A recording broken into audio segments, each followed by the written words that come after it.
Let's say prepositional doubt in 60 second. In सबसे बड़ा होता है, फिर ऑन एंड देन लास्ट में एट। एट सबसे छोटा होता है जो हम टाइम के केस में यूज करते हैं, जबकि ऑन हम यूज करते हैं डे के केस में, बिकॉज टाइम से बड़ा डे होता है, डे से बड़ा एक वीक होता है, वीक में हम इनका यूज करते हैं।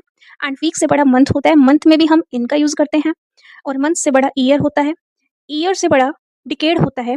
वीक, मंथ, ईयर, डिकेड, इन सब में हम इनका यूज करते हैं। टाइम कॉन्टेक्स्ट के अलावा भी इनका अलग अलग जगह यूज होता है। जैसे इन का मतलब होता है किसी चीज के इनसाइड, किसी चीज के अंदर, यानी कि किसी एरिया और वॉल्यूम में कोई एनक्लोज्ड ऑब्जेक्ट, उसमें हम इनका यूज करते हैं। एंड ऑन होता है जब कोई चीज किसी सरफेस को टच कर रही होती है।